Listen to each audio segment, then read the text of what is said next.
Hallelujah. Magandang umaga po sa ating lahat. Isang malakas na palakpak pa po para sa ating Panginoon. Hallelujah. Bagamat medyo umagang-umaga pa lang ay umaambon, pero hindi po itong makadlan para hindi tayo makapagpuri po sa ating Panginoon. Muli po tayong tumayo at atin pong buksan ang ating mga Biblia sa aklat ng Hebreo chapter 11, verses 1 up to 6. Basahin ko po sa New International Version. Now faith is confidence in what we hope for and assurance about what we do not see. This is what the ancients were commended for. By faith, we understand that the universe was formed at God's command, so that what is seen was not made out of what was visible. By faith, Abel brought God a better offering than Cain did. By faith, he was commended as righteous when God spoke well of his offerings. And by faith, Abel still speaks, even though he is dead. By faith, Enoch was taken from his life so that he did not experience death. He could not be found because God had taken him away. For before he was taken, he was commended as one who pleased God. And without faith, it is impossible to please God, because anyone who comes to him must believe that he exists and that he rewards those who earnestly seek him. Pagpalain ng Panginoon ng kanyang mga salita na atin pong nabasa sa umaga pong ito. Maaari naman kayong umupo. Mula po sa talatang ito ay patuloy po nating talakayin yung tinalakay nating noong linggo na the power of faith, yung kapangyarihan ng pananampalataya. Alam natin na ang ating pananampalataya ay meron siyang magagawa sa pamamagitan ng ating pong Panginoong Hesus. At kung titingnan po natin sa Biblia, lahat ng pinagaling ng ating Panginoon, isa lamang yung sinasabi ni Jesus, pinagaling ka ng iyong pananampalataya. So dahil doon sa pananampalatayang yon, ng isang tao na may karamdaman, may malubhang sakit doon sa New Testament, na siya'y lumalapit sa Panginoon, na meron siyang pananampalataya. Kaya yung pananampalataya niya yun ang nagpagaling sa kanya, sapagkat ang sinasabi po ng Biblia na dapat ang isang tao na lumalapit sa Panginoon, kinakailangang magkaroon siya ng pananampalataya. Kaya napakahalaga po sa buhay po natin na ang bawat isa po sa atin ay magkaroon ng pananampalataya sa atin pong Panginoon. At nung linggo po ay tinalakay po natin yung number 1 na faith allow us to overcome fear. Yung pananampalataya natin sa Panginoon ang siyang nagdadala sa atin upang mapagtagumpayan ang anumang pagkatakot. At napag-aralan din po natin yung iba't ibang klaseng pagkatakot na nararanasan ng bawat isa po sa atin. Ngayon naman po, darako tayo sa number 2, power of faith. Faith allow us to believe the impossible. Ang pananampalataya, pinapayagan niya na tayo ay maniwala sa imposibleng bagay. There are so many situations in life that appear hopeless. Sa buhay po ng isang tao, sa buhay po natin dito sa ibabaw ng mundo, napakaraming sitwasyon na nararanasan natin na minsan tayo po ay nawawalan ng pag-asa. There are people that seem so lost what they will never be saved. At kung titingnan po natin, napakaraming mga tao na dahil nawawalan sila ng pag-asa, akala nila wala ng Diyos. Akala nila, kinalimutan na sila ng Panginoon. Kaya ang ginagawa ng iba, kinikitil na lamang ang kanilang mabuhay, tinatapos na lamang nila ang kanilang mga buhay. But faith in God and in the promises found in His Word allow us to believe God in the impossible situations in life. Yung pananampalataya natin sa ating Panginoon at doon sa mga pangako ni Jesus sa kanyang mga salita, ito ang nagiging dahilan upang ikaw at ako ay maniwala sa mga imposibleng bagay, anumang sitwasyon ng ating buhay. Ang sabi po ng ating binasa, now faith is the confidence in what we hope for and assurance what we do not see. Katiyakan sa mga bagay na hindi pa natin nakikita. Ang pananampalataya ay yung naniniwala ka na may katiyakan na mangyayari sa buhay mo, bagamat hindi mo pa nakikita. Kung titingnan po natin, meron pong ginamit dito ng mga examples. Kung ang ating bansa, meron pong tinatawag na mga bayani. Maging din po sa Biblia, meron din pong tinatawag na heroes of faith. Mga bayani ng pananampalataya. Unang binanggit dito na bayani ng pananampalataya ay walang iba kundi si Abel. Si Abel, siya po ay nagdala ng mas mainam na handog sa Panginoon kaysa sa kanyang kapatid na si Cain. At ang sabi ng binasa natin dito sa Hebreos na dahil sa magandang handog ni Cain, ay ni Abel, tinanggap ng Panginoon yung kanyang offering.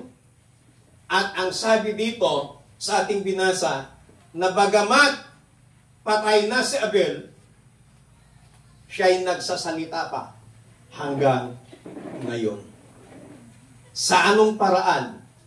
Sa pamamagitan ng kanyang pananampalataya sa Diyos. Ang sabi dito, and by faith, Abel still speaks even though he is dead. Sa pamamagitan ng pananampalataya, ang sabi ng Biblia, si Abel ay nagsasalita sa panahon natin ngayon kahit na siya ay patay na. Bakit? May pananampalataya siya sa Panginoon. Faith, believe in the abilities of God. Ang pananampalataya ay naniniwala sa kakayahan, sa abilidad ng Panginoon. He can change your situation. He can change your life. He can change our situation. Ano man pinagdadaanan mo sa buhay, sa pamamagitan ng iyong pananampalataya sa Panginoon, maaari niyang baguhin ang iyong buhay. Ang buhay po ni Abraham, na isa sa mga binanggit po dito sa Book of Hebrews, si Abraham, by faith, dare to believe God. Naniwala siya sa Panginoon. Bagamat siya'y baog, bagamat siya'y matanda na, pero ang kanyang asawa na si Sarah, pareho silang matanda na. Ang pangako sa kanila ng Panginoon, ang pangako ng Panginoon kay Abraham, tatawagin siyang ama ng maraming bansa. Yung pangako ng Panginoon na yon, hindi pa matanda noon si Abraham. Pero dahil doon sa pananampalataya, naniwala si Abraham sa pangako ng Panginoon. Hindi nawalan ng pag-asa si Abraham na siya'y magkakaroon ng anak. At nung nagkaroon ng anak, kaisa-isang anak na si Isaac. At bakit siya tinawag na ama ng maraming nasyon, ama ng pananampalataya. Bakit? Kasi dahil sa pananampalataya ni Abraham, naniwala siya sa abilidad ng Panginoon. Naniwala siya sa maaring gawin ng Panginoon sa buhay niya. Hindi niya nilimitahan ng Panginoon. Hindi siya nagduda kailanman sa pangako ng Panginoon sa kanya. Siya'y naniwala. Pinanghawakan niya yung pangako ng Panginoon. Yan ang magagawa ng pananampalataya. Dadalhin ka niya sa isang bagay na paniniwalaan mo o maniniwala ka sa maaring gawin ng Diyos sa buhay mo. Faith allow us to believe the impossible. Believe in the abilities of God. Kapatid, maniwala ka sa maaring gawin ng Panginoon sa buhay mo. Believe in the promises of God. Maniwala ka sa mga pangako ng Panginoon. Napakarami pong pangako ang Panginoon sa atin. Lahat ng pangako ng Panginoon, paniwalaan mo po yun. Huwag na huwag kang magduda. Huwag na huwag kang mag-doubt sa bawat ipinangako ng Panginoon. Ito po ang napakaganda na pangako ng Panginoon na dapat po nating panghawakan. 2 Corinthians chapter 1 verse 20. Ang sabi po dito sa New International Version, for no matter how many promises God has made, they are yes in Christ. Amen. Amen. Bagamat napakaraming pangako ang Panginoon, nang sabi niya dito, ang lahat ng yon ay oo kay Kristo Jesus. And so through Him, the Amen is spoken for us, the glory of God. Sapagkat kay Kristo, ang lahat ng pangako ng Diyos ay palaging oo. Sigaw nga natin, always yes. Always yes. Lakasan po natin. Always yes. The promises of God is always yes. Kaya dapat, kapatid, paniwalaan mo ang bawat pangako ng Panginoon. Sapagkat ang lahat ng pangako ng Diyos, lahat yun ay oo. Lahat yun ay yes. Pag nangako ang Panginoon,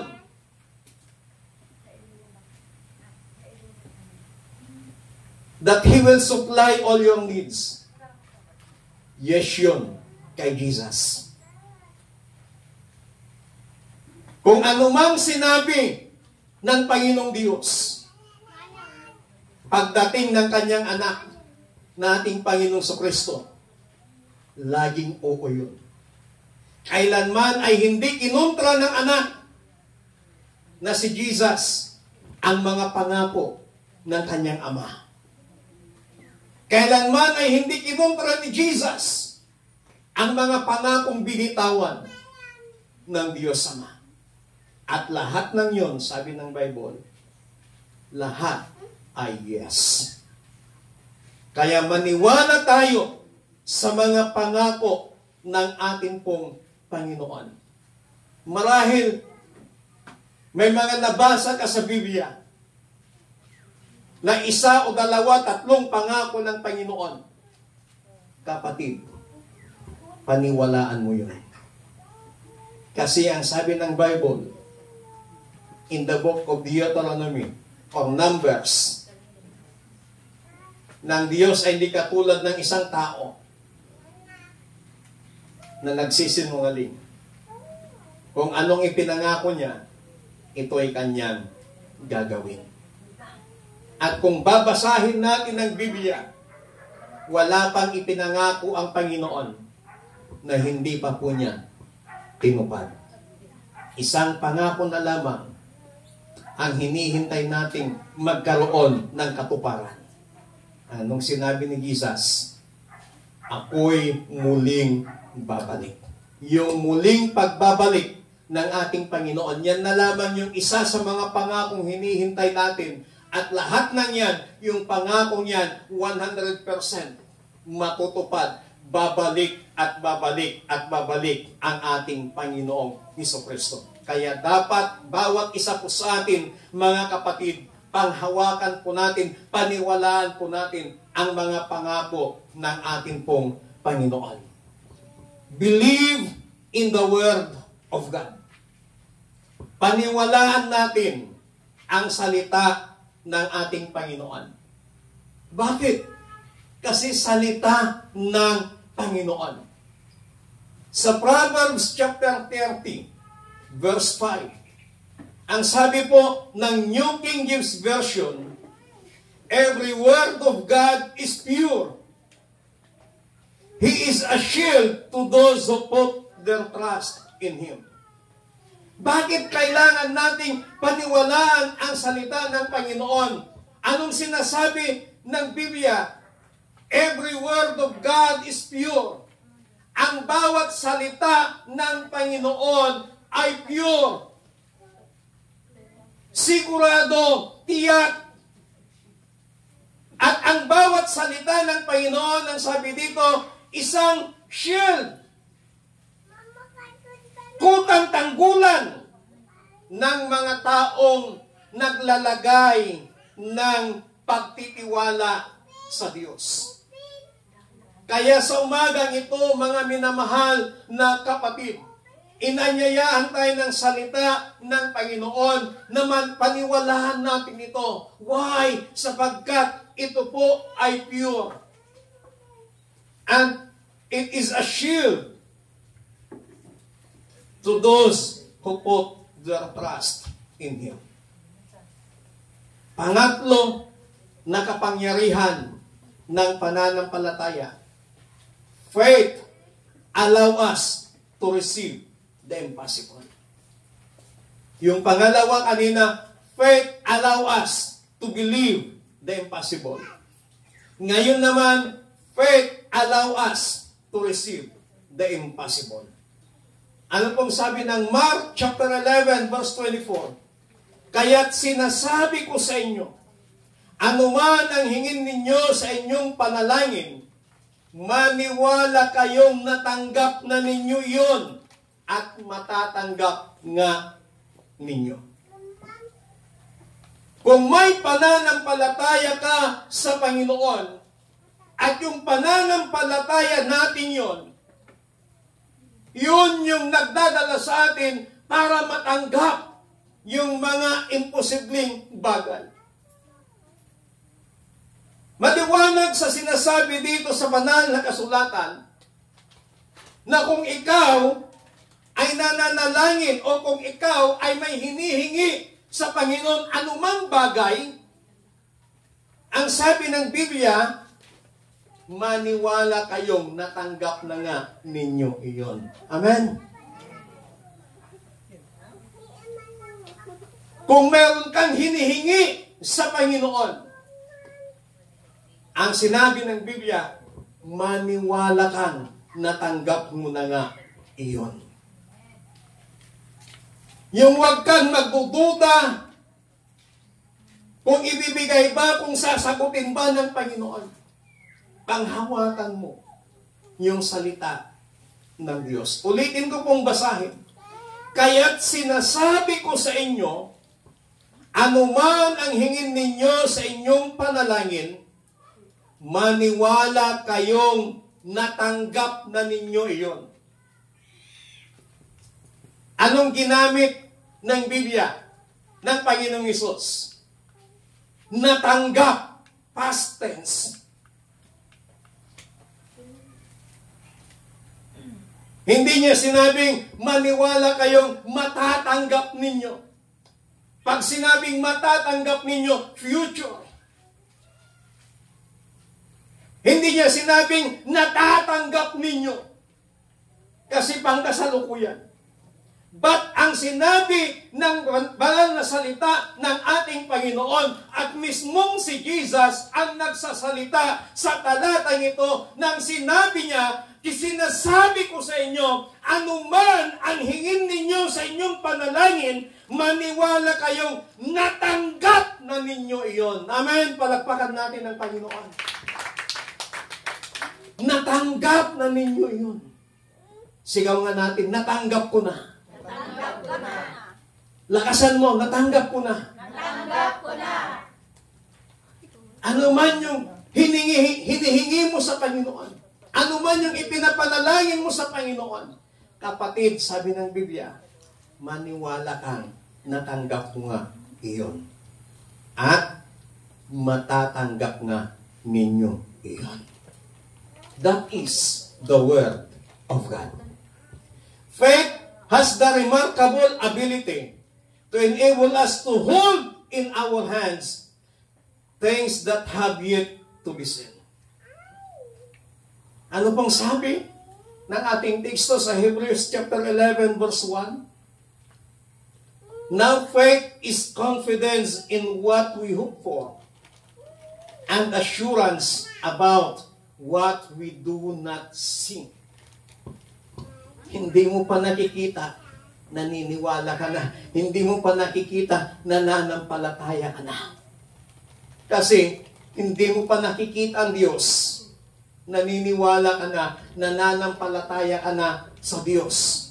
Bagamat hindi mo pa nakikita, at dahil doon, mas higit pa yung maaring gawin sa iyo ng iyong pananampalataya sapagkat ang iyong pananampalataya ang magdadala sa inyo para matanggap mo yung mga imposibleng bagay. Faith is the guarantee, the assurance that we will have the things God has promised to us. Ano man ipinangako ng Panginoon sa atin, ginagarantihan niya sa pamamagitan ng ating pananampalataya ng lahat ng yon ay matatanggap po natin. Faith allow us to hold in our hearts things that have yet to appear.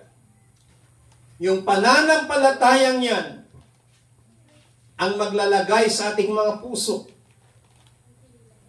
na paniniwalaan yung mga bagay bagamat hindi pa po natin nakikita. Napakahalaga po yung pananampalataya. Kaya dapat bawat isa po sa ating mga kapatid, huwag tayong mawalan ng pag-asa. Anumang sitwasyon, anumang pagsubok, anumang problema ang pinagdadaanan natin sa ating mabuhay, always have faith in God.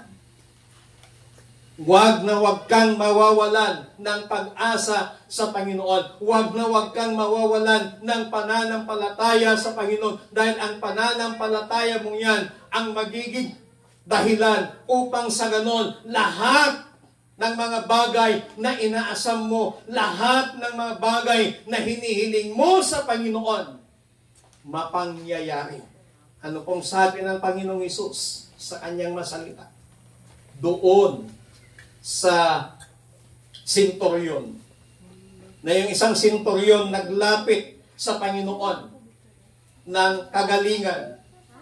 Hindi man siya ang may sakit, pero isa sa mga tauhan ng senturyong ito, dinala niya kay Jesus, inilapit niya.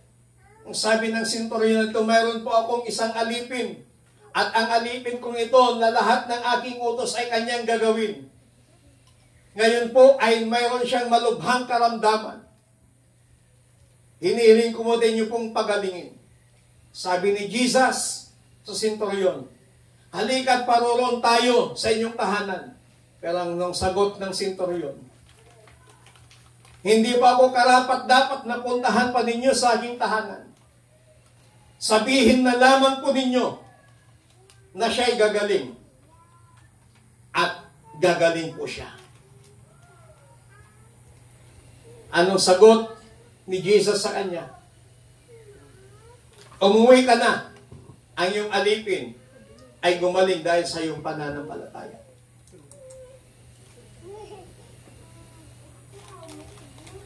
At maging yung babaeng 12 years nang dinudugo.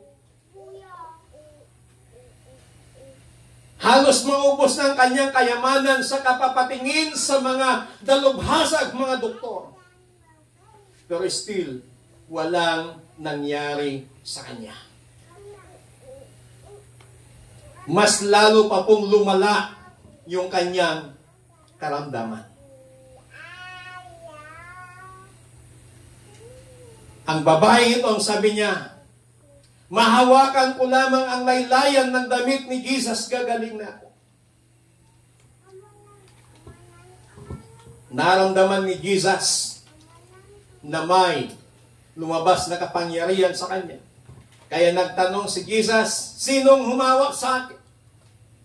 Sabi ng kanyang mga disciples, Rabbi, sa daming mga tao, hindi na po natin alam kung sinong humawak. Pero yung babae, natatakot nanginginig. Anong sagot sa kanya ni Jesus? Babae, pinagaling ka dahil sa iyong pananampalataya. Kung babasahin po natin from Matthew, the Gospel, the 4 Gospels, Matthew, Mark, Luke, John. Lahat ng pinagaling ni Jesus dyan, isa lamang. Yung sinasabi ni Jesus, pinagaling ka dahil sa iyong pananampalataya. Kaya napakahalaga po na magkaroon tayo ng pananampalataya. Sapagkat ang pananampalataya po natin sa Panginoong Hesus ay meron pong kapangyarihan. There is the power of faith. Kaya panghawakan mo ang iyong pananampalataya. Kaya lagi mong ipanalangin sa Panginoon, Lord, increase my faith. Palawigin mo pa, dagdagan mo pa ang aking pananampalataya. Kaya pala yun ang panalangin ng kanyang mga disciples. Kasi pala, meron palang kapangyarihan ang pananampalataya natin kay Jesus. At ang sabi ng Hebreo, without faith, it is impossible to please God. Kung walang pananampalataya, napaka-imposibleng maparangalan, mapapurihan ang Panginoon. Kaya sa umaga pong ito, kapatid, have faith in God. Magkaroon tayo ng pananampalataya sa Panginoon. Tayo nga pong lahat ay tumayo.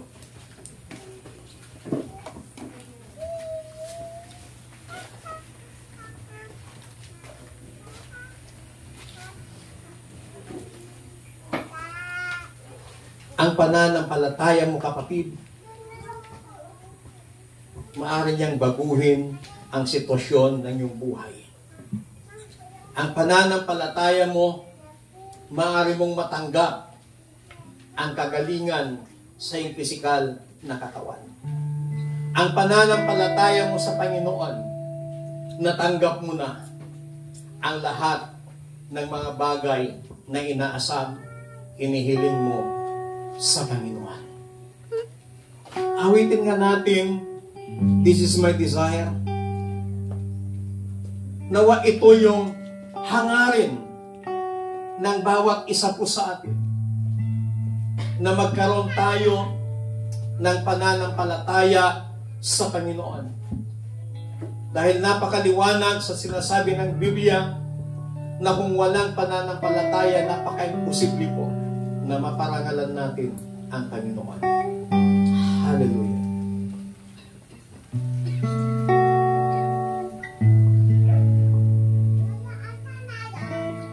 This is my desire to honor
Word of God is challenging us to have faith in God.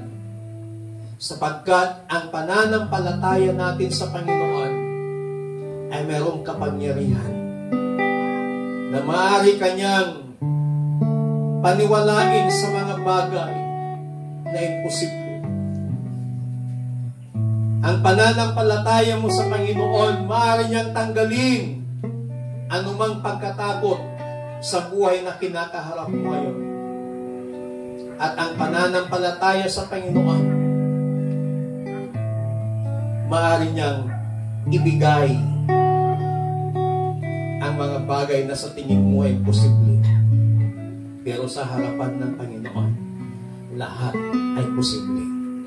Kapatid, sa umagang ito, manampalataya ka sa Panginoon. Manampalataya ka sa Diyos. Manampalataya ka sa Panginoon.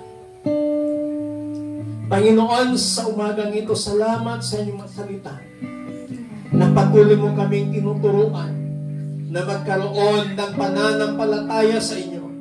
At nakita namin ang kapangyarihan ng pananampalataya namin sa iyo, Panginoon. Kaya tulungan mo kami. Dagdagan mo pa ang aming pananampalataya sa inyo, Panginoong Hesus. Nang iyong mga salita naming napapakinggan ay hindi masayang. Hindi ito nasasayang at masasayang sa aming mabuhay. Itanim mo ito sa aming mga puso. Itanim mo ito sa aming mga isipan. At pagdating ng mga pagkakataon na magkaroon kami ng mga iba't ibang sitwasyon na kinakaharap sa buhay. Pagdating ng pagkakataon, Panginoon, na kami ay nagdududa, let this Word of God na naitanim sa aming mga puso't isipan patuloy na kumilos.